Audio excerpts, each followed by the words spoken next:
আপনার রান্নার fan fine দেওয়া লাগবে। অভিমানী ছেলে আমার। আসসালামু আলাইকুম, কেমন আছেন সবাই? আশা করছি সবাই ভালো আছেন। আল্লাহর অশেষ রহমতে আমিও ভালো আছি। সবাইকে গুড আফটারনুন। আফটারনুন বলার কারণ হচ্ছে এখন আফটারনুনে আমি হচ্ছে এই ভিডিওটা শুরু করছি। তো আমার চাটা শেষ করে আমি হচ্ছে চলে আসলাম বাহিরে হচ্ছে যাচ্ছি আমার বেবিকে স্কুল থেকে আনতে যাচ্ছি। তো আনতে ভাবলাম আজকে ভিডিওটা শুরু করে দিই, আর নয়তো লেট হয়ে যাবে। তো এই বাড়িটার এই গাছগুলো ফুলগুলো আমার খুব ভালো লাগে দেখতে, আমি মানে প্রতিদিন দেখি। তো এটা হচ্ছে আমার নতুন বাসার গলি। তো আমি অলরেডি চলে এসেছি কাছাকাছি। এইখানে এগুলা গাব গাছ বলে।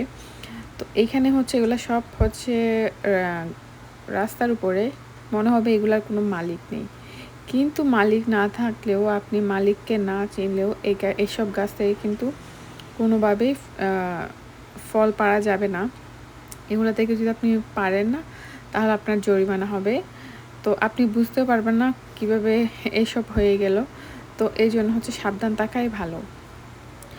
আর হচ্ছে আমিও আগে জানতাম না, রিসেন্টলি এই ব্যাপারে জানতে পেরেছি। আর অনেকবার হয়তো বা ট্রাই করেছিলাম নেওয়ার, কিন্তু যাক বেঁচে গেলাম। তো আমি চলে এসেছি। আমার বেবি একটু মন খারাপ করেছে, কারণ 2 কি 3 মিনিট লেট হয়েছে। এটার জন্য সে খুব অভিমান করেছে। ওর টিচার দাঁড়িয়েছিল ওর সাথে। তো ওদের কাছে এটা কি জানি ওরা বানিয়েছে, মানে সব বাচ্চারা যা সে বানিয়েছে এবং সেগুলো স্কুল থেকে প্যাক করে দিয়ে দিয়েছে। তো এখন ও পানি খাবে, ও খুব টায়ার্ড, ও একটু অভিমানী হয়ে আছে। এই জিনিসটা ইদানিংকালে ওটা শুরু করেছে। এই পর্যন্ত 2 দিন ও খুব অভিমান করেছে যে লেট করে কেন আনতে গেলাম এটা নিয়ে। তো যাই হোক, আমি একটু আবার চলে গেলাম এই যে এই বাজারে। এখান থেকে আমি প্রায় অনেক জিনিস কিনি এবং একটু কম দামে পাওয়া যায়। এবং শুধু আমি না, আরও আমাদের পরিচিত অনেকেই কিনে।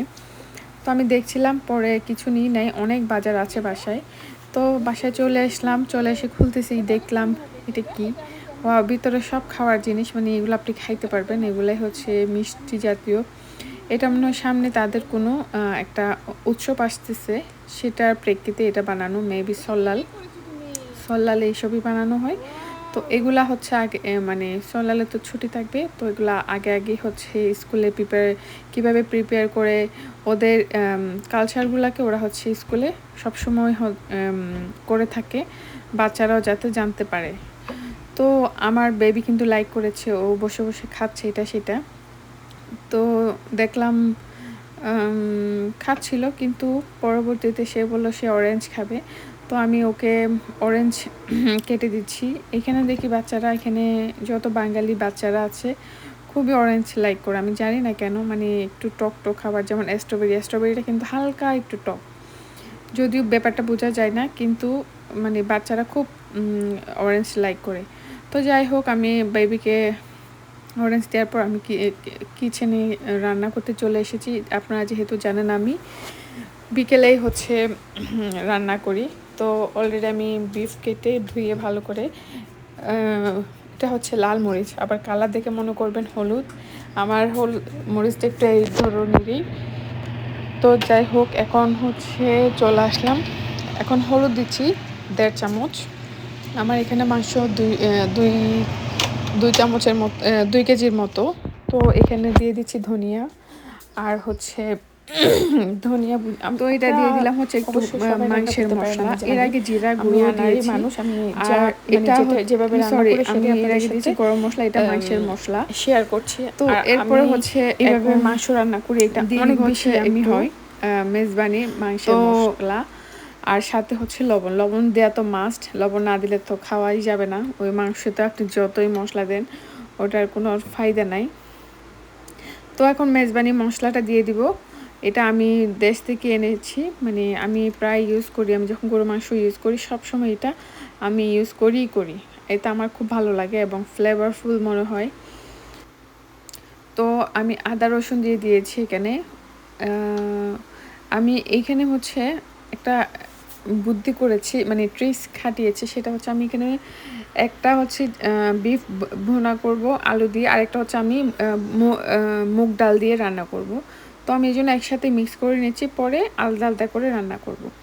তো এই জন্য বেশি করে রসুন আদা দিয়ে দিয়েছি, বলতে পারেন 2 চামচ রসুন বাটা, না 4 চামচ রসুন বাটা, আর হচ্ছে 2 চামচ আদা বাটা।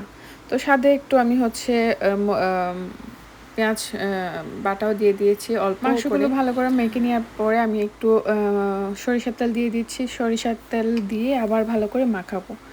এইটা কিন্তু আপনারা করতে পারেন, এবং এভাবে রান্না করলে আপনাদের এই গরু মাংস রান্নার ফ্যান হয়ে যাবে সবাই। সত্যি কথা, আপনারা একবার বাসায় ট্রাই করবেন আমার মানে রেসিপির উপর ট্রাস্ট করে, ইনশাল্লাহ আপনারা হতাশ হবেন না। তো এখন পরিমাণ মতো তেল দিয়ে দিচ্ছি। তো তেল দেওয়ার পরে হচ্ছে আমি গরম মশলা দিয়ে দিব, তেজপাতা, দারুচিনি আর হচ্ছে এলাচ। তো এগুলা দিয়ে আমি একটু ওয়েট করব একটু গরম হওয়ার জন্য। আর একটু জিরা দিয়ে দিয়েছি, গোটা জিরাটা। তো এতে একটা ফ্লেভার বের হয়, এটা এত দারুণ লাগে ফ্লেভারটা। তো আপনারা এটা ট্রাই করতে পারেন। তো এটা ভালো করে না একটু বেশিক্ষণ লাগবে না, 10 সেকেন্ডের মতো পেঁয়াজটা দিয়ে দিলাম। তো পেঁয়াজটা হচ্ছে দিব আমি একটু হচ্ছে হালকা ব্রাউন করার জন্য, নয়তো দরকার হইতো না। তো এটা হচ্ছে হালকা ব্রাউন হয়ে যাওয়ার পরে আপনি আবার আরেকটু পেঁয়াজ দিব, বাটা পেঁয়াজ। তো এতে হচ্ছে একটা ব্যালেন্স হবে। আমি এইভাবে করেই করি সব সময়, খুবই দারুণ হয় খেতে। তো আর একটু ভেজে নিয়ে বাটা পেঁয়াজ আর হচ্ছে পেঁয়াজটা মানে এখন যেটা বাটা পেঁয়াজ দিচ্ছি আর কি, তো এটা আর একটু ভেজে নিব। ভেজে নেওয়ার পরে হচ্ছে আমি হচ্ছে এখন ফাইনালি মাংসটা দিয়ে দিব, যেটা আমি মাখিয়ে রেখেছি আগে। তো ভালো করে হয়ে গেছে। এখন আমি হচ্ছে মাংসটা দিয়ে দিব। একদম তেল উপরে উঠে এসেছে, তার মানে এটা হয়ে গেছে। তো মাংসটা দিয়ে দিচ্ছি। মাংসটা অল্প অল্প করে দিয়ে আবার একটু নাড়াচাড়া দিচ্ছি, এতে খুব ভালো করে হবে আর কি। তো লবণটাও ভালো করে ঢুকবে।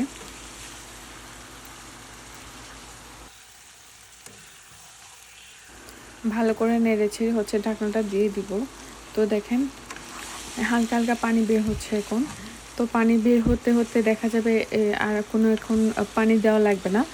তো পানি উপরে ওঠা পর্যন্ত আমরা ওয়েট করি। তো দেখি পানি কতটুকু হয়েছে। এখন অনেক পানি উপরে উঠে এসেছে, আমি কিন্তু কোনো পানি দিই নাই এখানে। এটা আমি অল্প আছে হচ্ছে ঢাকনা দিয়ে রেখেছিলাম, এতগুলো পানি বের হয়েছে মাংস থেকে। তো এটাই হচ্ছে বিশেষত্ব। আপনি শুধু একটু ঘন ঘন নাড়াতে হবে, নয়তো নিচে লেগে যাবে।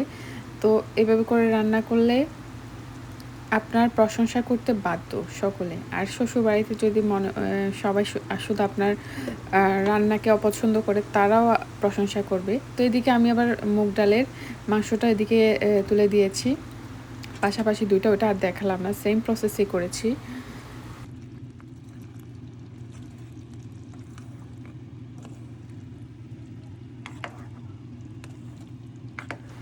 ভালো করে নাড়ালে কিন্তু মশলা ভিতরে ঢুকবে না।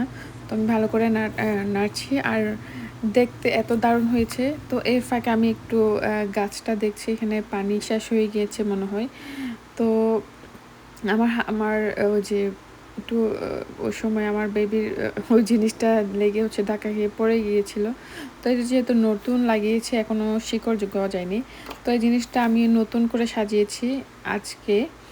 তো দেখতে কেমন হয়েছে জানাবেন। আমার কেন জানি ইদানিং খুব ঘর সাজানোর একটা রোগ হয়েছে আর কি, যেটা বলা যায়। তো এই যে এটুকু। তো এক ফাঁকে এসে আমি হচ্ছে মুগ ডালটা দিয়ে দিয়েছি এবং ভালো করে নেড়ে নিচ্ছি। তার আগে আমি একটু আলু ছোট ছোট কিউব করে কেটে দিয়েছিলাম। এগুলা একটু নরম হওয়ার পর আমি হচ্ছে এই মুগ ডালটা দিয়েছি, নয়তো মুগ ডালটা না গলে যায়, মানে একদম গলে নরম হয়ে যায়। আর মুগ ডালটা আমি একটু আগে হচ্ছে একটু হালকা তেলে নিয়েছিলাম, এতে একটা ভালো একটা সুন্দর সুগন্ধি আসে।